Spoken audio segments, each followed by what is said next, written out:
Hi, this is Robert Scheer with another edition of Scheer Intelligence, which I did for NPR and KCRW in Santa Monica and so forth for about 6 years. And then in the age of Trump, NPR got a little bit more cautious, I guess is the right word.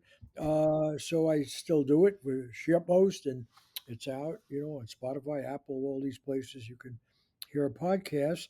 But I want to talk really about a media story uh, involving Jeffrey Epstein and the whole scandal and everything, with a guy who's an expert on media. He puts out the Gaslight Gazette. I know him through Project Censored. He's a lecturer at the University of California at Santa Cruz, media, and a critical media literary scholar. And what I want to get at is to what is the there in the Jeffrey Epstein thing. And my own feeling is it's turning out to be far more important than simply gossip and scandal and an inconvenience for, pompous people like Lawrence Summers and maybe Clinton and maybe Trump himself. But maybe it is a real insight into the profound corruption of American society. And I want to pick up one angle in connection with the Lawrence Summers revelation, because here is a guy who got away. Lawrence Summers, for people who don't know him, was a well known economist, and became Treasury Secretary in Bill Clinton's administration and was involved with Obama's administration. And in between, he did consulting for Wall Street, and then and was rewarded for basically unleashing the gates of corruption on Wall Street, ending the New Deal regulations, basically destroying what was the best about the Democratic Party's flirtation with sincere liberalism, and recognizing the plight of ordinary folks and joining the elite. And he was the head of Harvard. Now he's been forced to step down from Harvard because of his name being linked with Epstein as being close to him even after he had been convicted of crimes and so forth. But I want to get at the whole notion of this responsible elite in our society, and that whether they're Republican or Democrat, they told us they were the adults watching the store. They were responsible people. They cared about ordinary people. We knew they were elitists. We knew they cherished their snobbish credentials, but we assumed that deep down they had some feeling for the American people. And what this is revealed is like they're a kind of a heartless gang of opportunists who are just looking out for themselves, their pleasures, their money. There's a, I don't know, there's a stink to this that extends to a kind of an essential critique of our culture and our society. So you've spent a lot of time on the revelations that have come out. How do you see it? And am I exaggerating or what? No, Bob, I think you're spot on, and thank you for having me today. It's a pleasure to talk to you, and a few of the things you said there, I think, are really important for setting any conversation about Epstein.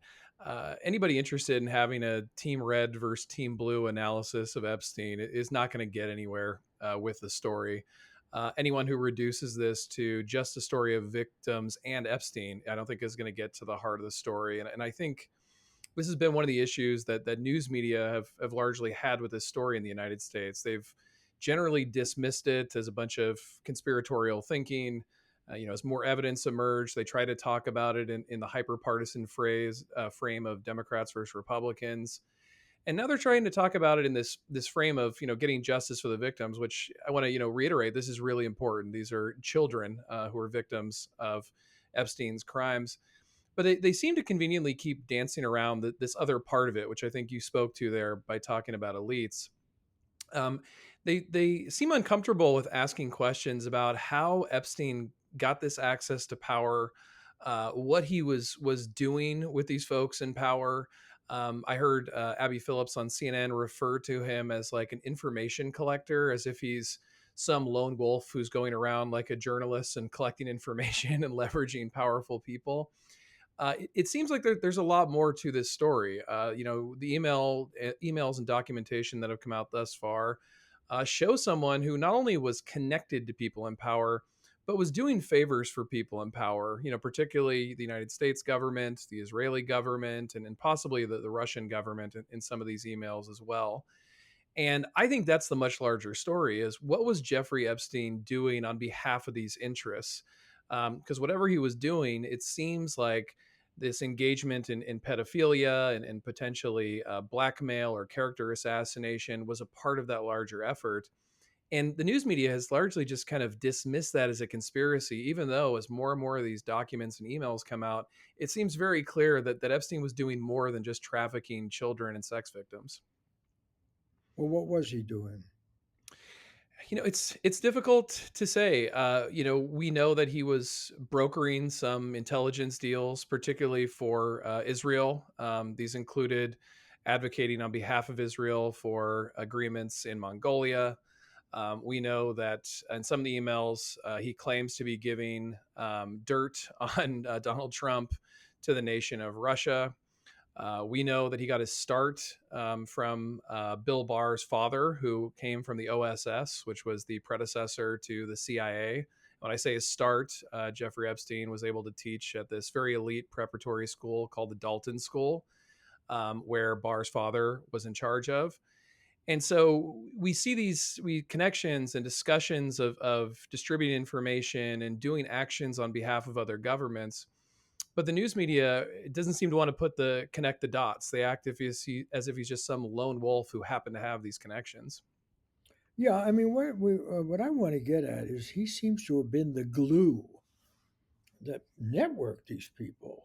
I mean, first of all, beginning, I don't know, I guess with the money with Victoria's Secret and all that, he was actually a prophet of the new capitalism or the new Democrats' capitalism, of the unregulated Wall Street. He seemed to know where you should place your bets and who are the people to talk to. That's often left out of the discussion. But here's Lawrence Summers, who destroyed Brooksley Born. For people who don't know Brooksley Born, she's the one person in the Clinton administration, maybe Robert Reich is another, who understood just how evil this stuff was, deregulating Wall Street. She'd been the head of her law school class at Stanford. She worked for big banks, she's the one really who understood what all these derivatives were, collateralized debt obligations and all that. And she warned about it. She got this sort of lesser appointment. Some people thought she would be Attorney General instead of Janet Reno, but she got the Commodity Futures Trading Commission. And Warren Buffett also sounded alarm about these financial means of mass destruction. But Brooksley Born really knew how they worked, and she called it out. And she then got in the crosshairs of Lawrence Summers and passed a monumental piece of legislation called the Commodity Futures Trade Modernization Act, which let them do whatever they want. And there was Lawrence Summers testifying before Congress. They know what they're doing. They're responsible. You're going to mess it up. And Brooksley Born, with her call for regulation or restoring New Deal regulation, she's going to destroy this thing that we really need to be competitive in the world. And this guy not only getting advice about his love life, but at the same time as he wants advice about how to keep his mistress or some person happy, he's also wants $1 million to keep his wife happy in some research project at, at Harvard or something. I mean, when I use the word glue, they all seemed happy, like they went to summer camp together on the Lolita Express. They liked hanging out with this guy, and they brought him in to like Harvard. Oh, you can have an office here.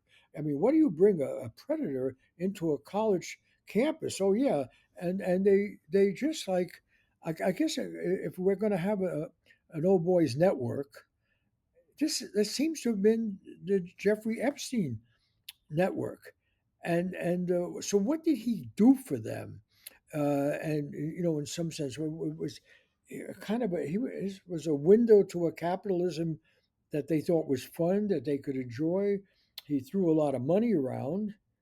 But when you went through, one reason I wanted to talk to you, you've done some very good cataloging of everything we've learned. And I forget where I read these articles. Maybe it was on your website. But why don't you take us through it? What was this gang of bipartisan, powerful people? What does it say about the meritocracy that they welcomed him into. Yeah, and I think your question gets to one of the big problems that a lot of elites, certainly here in the United States, are now facing because Jeffrey Epstein's sex crimes came to light in 2007, 2008, when he received what many have called the so-called sweetheart deal. He basically got a slap on the wrist while facing all these accusations in Florida of sex trafficking and sexual assault. And I think that's important to remember because today we're going to talk a lot about folks who stayed in touch with Jeffrey Epstein after that. So after it was known that he had committed these crimes, they were willing to engage with him. But the excuse from folks, elites, has largely been that Jeffrey Epstein was introduced as someone who could provide financial advice. And they claimed that their relationships with him were purely financial. And this is, again, across the ideological spectrum from, Democrats and Republicans, from Larry Summers types, to even Noam Chomsky types, have had these contacts with Jeffrey Epstein. But what was always kind of curious to a lot of people who study Jeffrey Epstein was, well, how did he become a financial expert? There's nothing in his background. Prior to being treated like this financial expert, again, he taught at this preparatory school, the Dalton School, where he was connected to powerful people in finance, but it wasn't clear that he had any, skills in the industry. And yet, very wealthy people like Les Wexner, who's a major investor, gave a Manhattan The apartment to Victoria's Epstein. Secret, the Victoria's Secret guy. Right, right, and gave him a place to live in Manhattan. Was worth millions of dollars, hundreds of millions of dollars. And so there's never really been an explanation of what those relationships looked like. But along the way, we have some various pieces that folks have tried to piece together. And I mentioned one earlier about how he got the job at Dalton from Bill Barr's father, who was formerly OSS and intelligence. At the same time, there were rumors that some of the people that Epstein was connected to were compromised. Bill Clinton was one of them, particularly when Bill Clinton was trying to negotiate between the Palestinians and Israel during his presidency. There was a lot of rumors at the time that the Lewinsky scandal had been brought to the attention of uh, Israel long before the American public, and that was somehow used against him. And for folks who don't remember, that was also a time when third party candidate Ross Perot was surging in the polls for president, and all of a sudden dropped out, and later on said that he had been blackmailed by intelligence, and that's why he dropped out of the race. So these were kind of the questions that were streaming around, and then in the age of the internet, they were asked, more and more, and the news media largely kind of went with that Epstein was just this kind of shadowy character who gave financial advice to the elites, and he had this dark sex trafficking side, and that's it. There's nothing more to the story. Don't ask any questions. And there were journalists who did ask questions, like Amy Rohrbach is a famous example. She claims that she had some evidence connecting Epstein to larger crimes, and that ABC killed her reporting. That's who she worked for at the time. Um, and there were folks like Julie K. Brown, who was a fearless reporter from Florida, who continued to follow the Jeffrey Epstein story and point out these connections he had and the inconsistencies in some of the narratives around Epstein. And a lot of people online, really wanted to know more information about this. Why did Epstein get off with a slap on the wrist, given all these like larger questions? And of course, he ended up finally getting arrested during Donald Trump's first term, and then was found hanging dead in his jail cell, to which it was reported that he had committed suicide. And he was supposedly on suicide watch. There was supposedly a camera facing the cell. And in the years since, the government has gone back and forth about whether or not the cameras malfunctioned or whether or not they were on. They released camera footage during the second Trump term, but then CBS reporting showed that those cameras were actually the wrong floor, and the cameras that were shown were missing a minute of footage. So these questions have persisted, and the document dumps really fight back against that story that Epstein was just some kind of friend of the wealthy giving financial advice. We see that no, he was brokering deals, international agreements on behalf of Israel.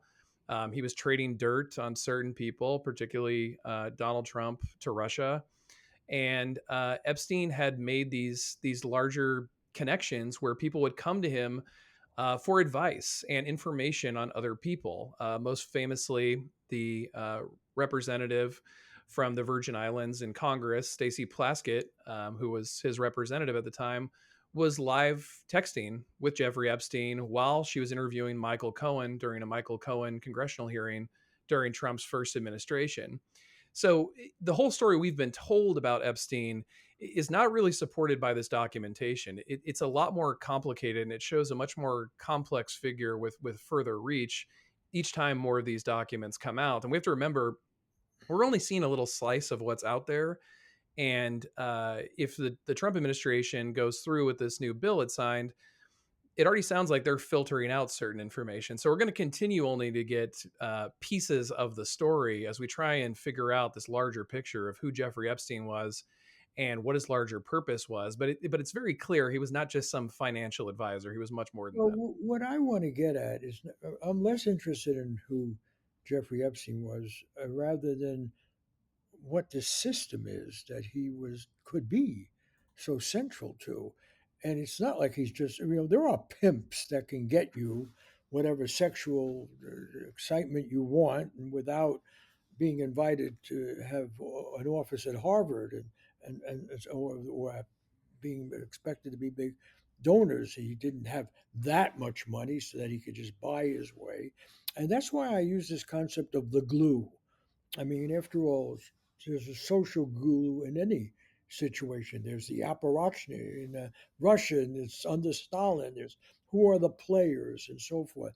And for capitalism, there's always been the fantasy of the invisible hand of Adam Smith, of a market, right?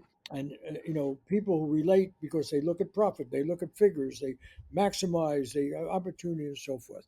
That world never really existed because capitalism was the plaything of kings and other people of power. You had the American Revolution was fought against the British Tea Party and as an extension, and so forth.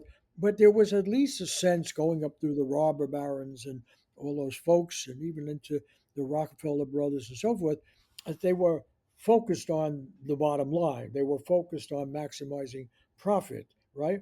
What we've seen, and I have to credit Oliver Stone with his original movie Wall Street.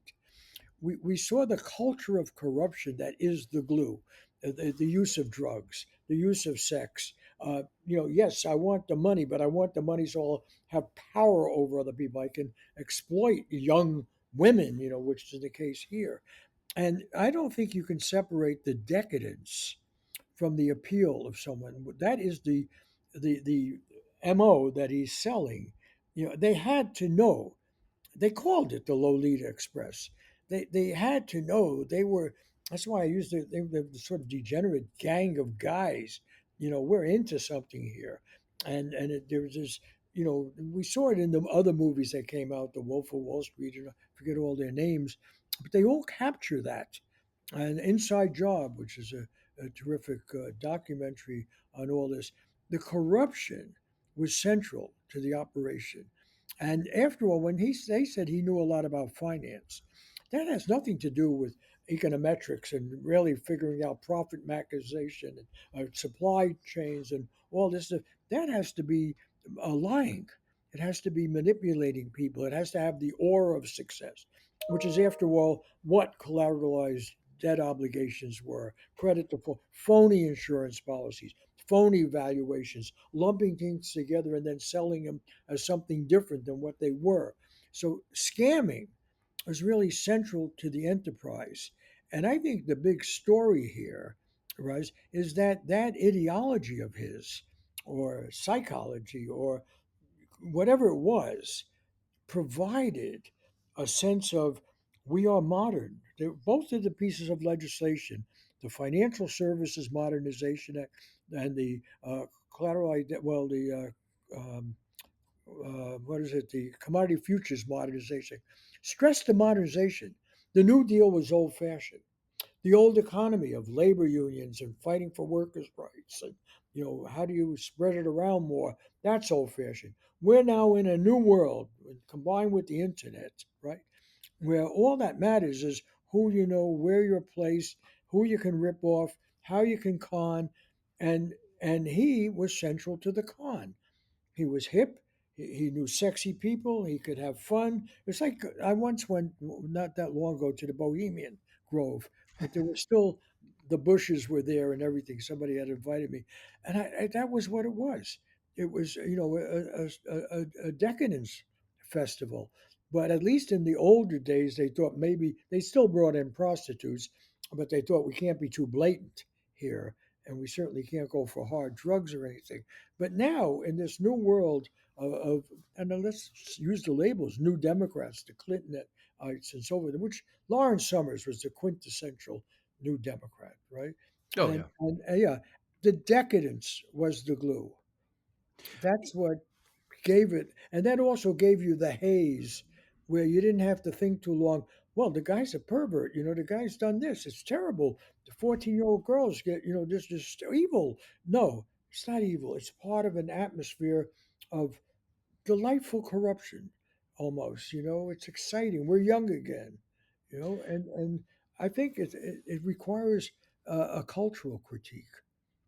I completely agree, and that's something that really comes through in the documents that have been released thus far. That a lot of what you mentioned there, just this type of sexualization of children, for example, is just part of the culture. I mean, even Donald Trump publicly years ago said like Jeffrey likes them young, and you can see in the birthday book that was released to Jeffrey Epstein. It's openly talked about because it's an open secret. It's so normalized in the culture that no one seems to have a distaste for it, and even after he's caught for it, folks continue to work with him. And to your point about the 1990s and the New Democrats, it's also important to say that the end of the Cold War, what we deemed the end of the Cold War in 1991, that was also used as a justification that we needed this quote unquote new world order. And that's further extended after 9/11, that we're in a new era. But in both cases, it was the idea that we need to throw out the old, an excuse to throw out the old. And part of that, it was really an opportunity for capital in major ways, right? They had a certain control over the American mind that they had not had during the Cold War. And I think this is kind of one of the mistakes some like left critics make of capital. They immediately say, we should abolish billionaires, but they don't say why. And I think one of the major reasons is exactly what you just talked about. Money is power. You can buy that influence. Whether or not Jeffrey Epstein was the only person going around collecting dirt that was used to leverage against people like Brooksley Born remains to be seen. But if you have billions or trillions of dollars, you can buy many of these, Jeffrey Epstein like characters who can collect information, who can leverage people that are actually trying to make the system work for working people and get them out of the way. And that appears to be what's indicated in a lot of these email exchanges, is that money and power, was able to use someone like Epstein to leverage the system for their own advantage. And to your point about Larry Summers, I think it's no surprise that the Larry Summers New Democrats types found a way to sell this as some cultural progress, right? They wrapped it in, we're the cool liberals, we support feminism. We're going to put RBG on the Supreme Court. We don't care about race anymore. We're not going to talk about that nonsense. But their actual agenda in Congress was deregulating a lot of things that were put in place to create a more fairer economy in a capitalist setting for working people so they could get more wealth for themselves. And also, keep themselves from any accountability or responsibility from the damage they cause, whether it be economic or cultural, right? And this is another part of the Jeffrey Epstein story is when he gets that sweetheart deal, Alex Acosta, he continues to have very powerful positions in government up through the first Trump administration. So people are rewarded who take part of this and support this system, where people who come out and, go against what capital are doing, such as Brooksley Born, they get really kind of sidelined to the shadows. It's Oh, scholars who sideline. document them, and that's about it. They tried to destroy her, Yeah. and it was all of them, Greenspan and Summers, and uh, no, but again, I want to get it back to the decadence of the culture, which is the glue, because it's like being an alcoholic or a drug addict of some kind or other. It lets you forget inconvenient facts, morality, who's getting hurt, that there are really human beings. This 14-year-old is a human being, what are we doing here? And it becomes the rationalization really is this is just the way life is, the way the world is. Get with it, so have a line of Coke or something, or let's just get excited about sex. Again, I mean, right? Then it's because the connection between power and sex. Now we have a more sophisticated way of doing it. And he, I think he was more than just a convenient fixer. By all accounts, he was quite persuasive, uh, pervasive also, but persuasive, and he was proud of his even his smile. It's like we're in. This is the new thing. We're winners, and we are enlightened. And ironically, they would even pretend, to be pro-feminist, even though Lawrence Summers was the one who said women can't do mathematics and science, so get used to it. And he destroyed this woman, Brooks Born, using well, what does she know? She's a woman, but I want to. We only have a few more minutes if we stick to the 30 minutes. But the idea of the glue, because these people had other ways to spend their time. They could design their own vacations. They can have their own jet planes. They didn't need his plane, right? And so, and I'm sure as more and more comes out, and including the stuff that's redacted and everything, we'll get to it. But I think it will give us an insight into the decline of Rome, the American Rome, that we really haven't considered. We've always put it in sort of straight terms, like we're dealing with basically solid people who've gone awry or do the wrong thing or so forth. Here we're experiencing, Caligula or something. It was deliberate embrace of decadence, you know, and they got hooked on it because they had to know while it was going on, this is ultimately going to hurt me. That's the whole thing about addiction. They got addicted to it. Bill Clinton got addicted to it, and he been so warned. Bill Clinton, who had his relation to women and sex and everything, has been this glaring headlight to him, and yet there he is at it again, you know, uh, to the end. Yeah, and I think there what you're saying is supported in the documents as well. Because one of the things that really comes out about Jeffrey Epstein is his hubris. He really likes the attention. He really likes to brag and flaunt his power and influence. And then the people who are communicating with him, it seems like there's kind of two driving reasons. One, we've talked a lot about that they saw him as a fixer, someone who could get him the information they need. But the other one talks to this point that you're mentioning about decadence, which is they're so impressed at his ability to connect with these wealthy and powerful people, to bring them to these impressive places like Buckingham Palace or these islands, or meet with these huge figures. Right. I was just reading some of the communications that Chomsky and his wife had with Epstein. Chomsky's bragging about how Epstein can just get like leaders in Norway on the phone, and Chomsky thought that was like so cool. And I think it speaks to that Chomsky? decadence culture you're talking about. You said Chomsky or Trump? Noam Chomsky. Yeah. Yeah. Oh, tell me more about this because I've got respect for Chomsky and all that, and I just wondered what is he doing here in these? Yeah, me too. And as a media scholar myself, Chomsky is a major influence, and someone who's endorsed books of mine, things like that. Chomsky, about 2 years ago, it first came out that he had contact with Epstein, and he sort of passed it off as this was someone he had had a dinner with and received financial advice from.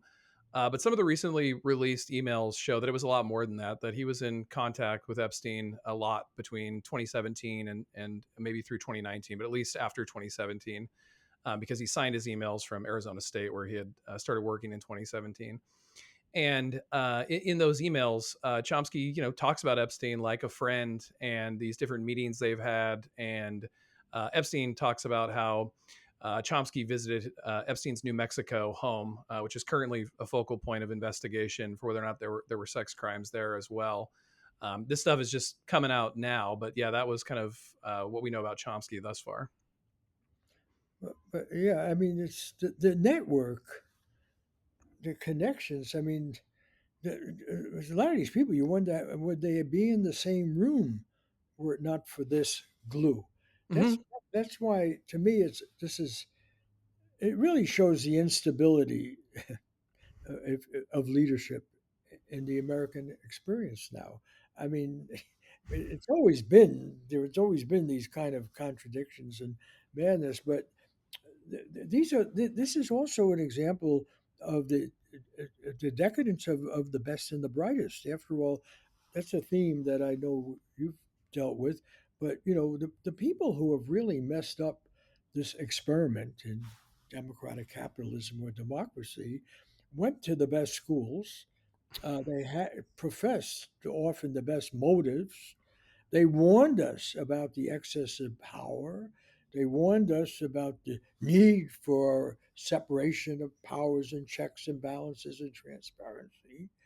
And yet they are selected out, successful, and in power turn out to be the worst actors. We're not talking about mild stuff here. What the Clintons did in relation to the economy, where we now have the most extreme class divided society in the history of humanity, and three people have as much wealth as 50% of the bottom population. And those three people have that wealth because the Clinton administration, obviously supported by the Republicans, said the internet should not be regulated. They know what they're doing, right? Banking. They gave the rise of the whole financial, turned over the whole country to the financial industry. Everyone knew that had grown up in this country or and know the history, don't trust the bankers. The Old Testament warns us, don't trust the bankers. Jesus warned us, don't trust the bankers. The bankers have often warned, don't trust us, right? And yet, what did they do?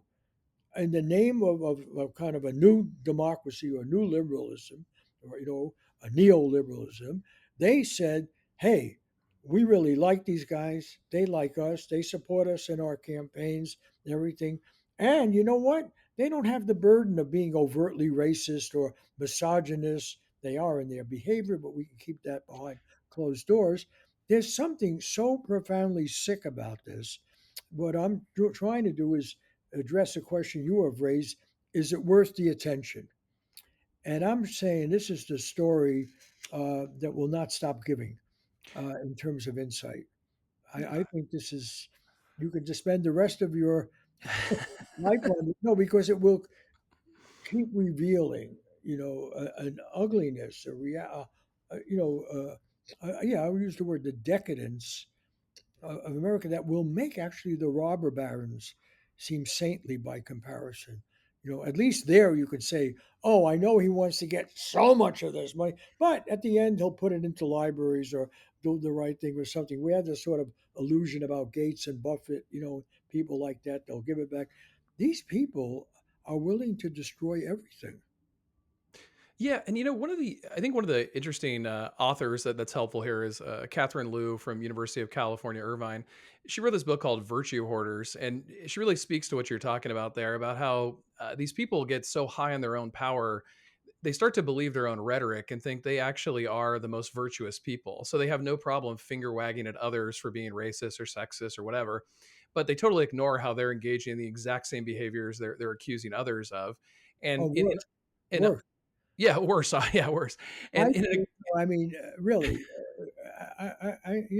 I think Richard Nixon would be so embarrassed to be involved with this. I mean, and his wife would have left him, and his voters would have left him. I mean, this is really going down, and the idea that people, apologize. Well, beginning with Monica Lewinsky with Clinton. I mean, really, the idea that they were quite willing, people even who called themselves feminists and leaders of women's, it's astounding, and they're still doing it, right? There's oh great yeah, belief that Trump might be connected, but why are we harping on Clinton here?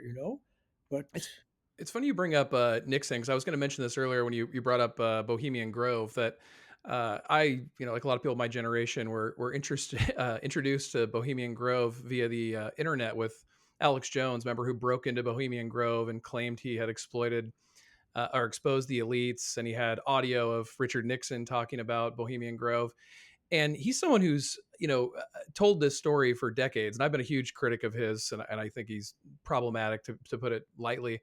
But ironically, a lot of the claims he made are shown in this Epstein story, but this is the one story he's rejected. He's really aligned with Trump's claim that there's nothing to see here. Well, but then why is that? And that's the other interesting thing, because the last thing, when you have a what I think is now clearly a pretend democracy, what keeps it going is the sense that we have this side or that side. And what the Epstein case is, they're right in there in the same, dump, you know, in the same cesspool, really. And what does distinguish themselves? And that was true on a lot of policy here. Certainly, the embrace of finance, capitalism, and Wall Street's shenanigans and so forth. I mean, thoroughly bipartisan. And you think of you go right down the line, the principal actors, and I guess yes, when we had the old Bohemian Grove, most of us who were critical of it, or the Jonathan Club in L.A., or any of these places, you could say, well, that's the elite, and then we have the good Democrats, and they don't hang out there, right? They don't have their press conferences there, right? They go to the AFL-CIO meeting or whatever, you know. Well, that changed with the ultimate perversion of what is called the meritocracy.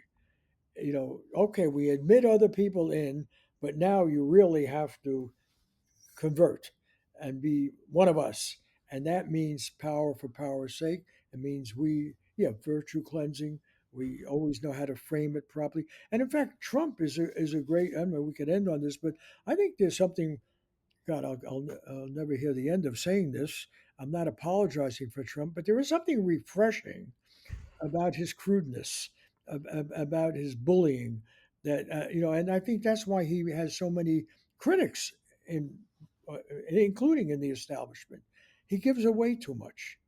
He's blatant, and these guys really are absolutely brilliant. Whether it was the Republicans and the Democrats or so forth, but they're absolutely brilliant at disguising the whole thing from I proper totally message. They're I always. totally agree with that. Yeah.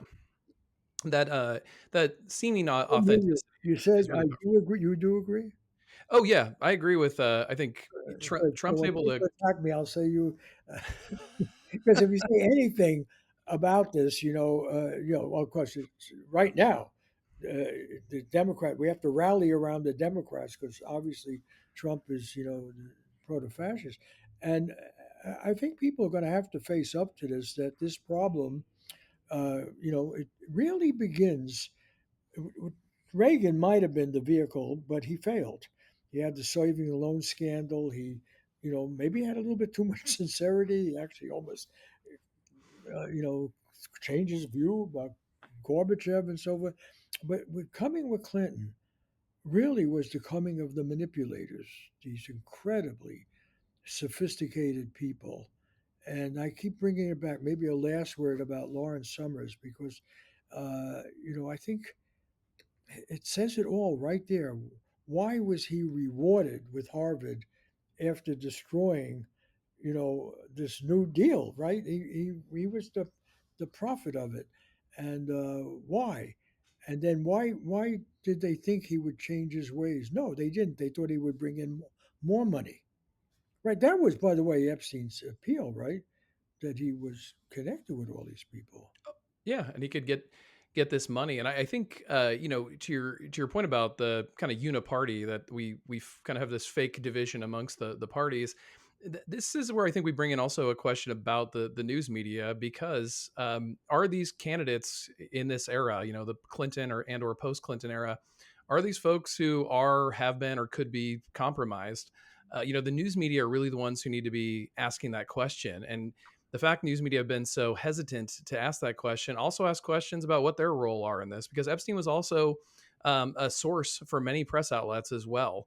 The New York Times had some of those emails on their servers and did decide not to report on them. He got nice glowing profiles in places like Vanity Fair. So I think we also have to include a critique of the press here as well, because this information was not all hidden and just suddenly came out when this bill started getting discussed. A lot of these things have been out there previously, and the press theoretically could have reported that to the public. Take that a little further, because this is what you're a true expert on. and we really have not discussed that. So let's go Yeah, another few minutes on yeah, this. because yeah, because from my perspective, people in power abusing power is a story as old as time, right? You even talked about bankers in the Bible. That's a story as old as time. The press is supposed to be a major check on that. They're supposed to tell us the things that the powerful are doing. And if the Epstein story is what it seemingly is turning into with every release, they've really dramatically failed at their job. Not just because they didn't uncover the story, which is a failure, but also because they had access to a lot of the people involved, a lot of the content. They were using Jeffrey Epstein as a source. There are claims that some of the critical reports of Epstein had been suppressed by some of the news outlets. They, for years, dismissed Jeffrey Epstein, tales of Jeffrey Epstein being a manipulator of those in power as conspiracy theories. So I think that the press has also played a critical role here, and that needs to be understood. And I think journalists out there right now who are going through these files need to understand that they have a constitutional responsibility to shine a light on as much of this as possible as soon as possible because we're already too late in the game. It's a good point to end on, but it's central, I think, to the story because the press definitely looked away from the very obvious cultural decadence that was involved. I mean, and it comes up in some of these terrific movies. It was actually first, Oliver Stone, I have to give him credit, his first Wall Street, but he was not the only one. And their mass media has gotten it right as a story in terms of not just documentaries, but some of these feature films about it. But the media somehow disconnected the idea of the drugs and the sex and everything from what was happening on Wall Street. But would it even have happened were people not on drugs or hooked on another drug, money or power or sex? Because after all, what are you doing? You're going to work. Let's just end with this, but think about that world of Lawrence Summers and Jeffrey Epstein. You're going to work now. He worked for D. Shaw building these things. He made, I don't know, 20 million at one point from this stuff, Lawrence Summers, so forth. And yet he had to go to Jeffrey Epstein to get $1 million for his wife's project or so forth. So they're awash in this money, in this decadence. Now, if you're started out as a kind of liberal, enlightened person, you got to look around and say, what the hell am I doing here? What is this world I've entered, right? Bill Clinton, I'm a poor kid Mhm. from Arkansas. What am I doing here? I was supposed to make life better for people. Well, if you're sober, you might walk away from it. You might denounce it. You might be a whistleblower. You might challenge them, right? Right. How many whistleblowers were there? Very few. You know, I mean, I'm talking about through the agencies and all that they directed. No, clearly they decided this was a culture they were not going to expose because they were part of it. And that's the culture that allows the co-option of ideals, and so forth. They could even get Jesse Jackson to back their bills. That's what Lawrence Summers did and Bill Clinton to back bills that ended up leaving black college graduates who were one of the main targets losing 70% of their wealth, and brown college graduates losing 60%. Those Federal Reserve studies show that. How do you sleep at night when you're party to this? Well, you better be high or obsessed with sex or on some escapist crazy world. And what's being exposed now, I'll just end on this and let you have the last word if you want to, if you disagree. But to my mind, the story as it comes to be written, if we still have a world 20, 30 years from now, will be very much, like that tale of Roman decadence, where it all comes apart, and that's what we're seeing through Epstein. We're seeing that degenerate stage of the Roman Empire where all the power is used to just exploit people on the ugliest personal level and aggrandize your own power. But you probably have another larger goal in mind for your journalism here. What do you plan to show? Well, I do remain hopeful. I think your critique of where the system is at and the brink that this corruption has brought us is totally accurate. I do though have faith in the American public that truth can be a great tool we can use to reassert democratic principles.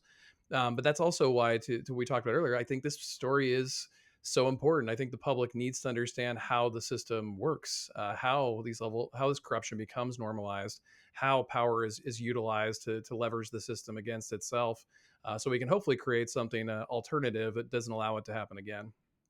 Great. So where do people read you? The Gaslight Gazette? Yeah, I have a biweekly Substack at nolanhigdon.substack.com where I cover the latest fake news, censorship, character assassination, and the intersection of democracy and media. A lot of stuff on AI. And I also host the Disinfo Detox podcast where we take headlines, deconstruct them, look at what's true, what's false, what's misleading.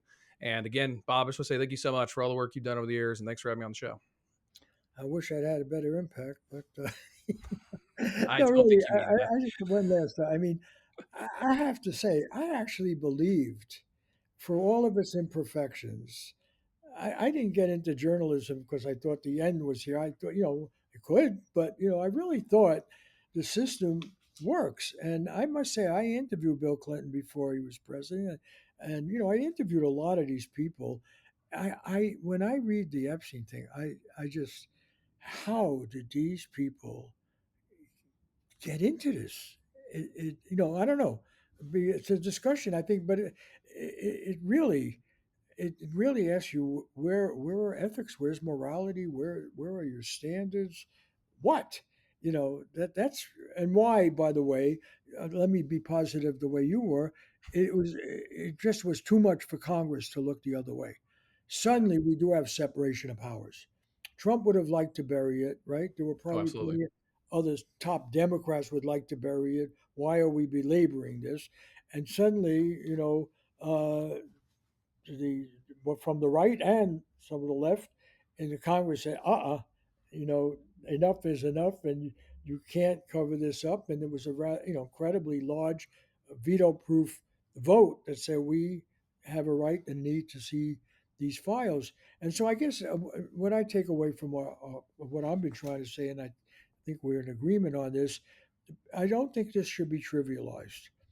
I don't think this should be dismissed as just some wild sex story, and rather should be thought of as maybe this is a fatal symptom of what is basically wrong with our society, which is the total corruption of power and the failure of any of those checks that we have been so proud of to have any effect. None of it seemed to matter.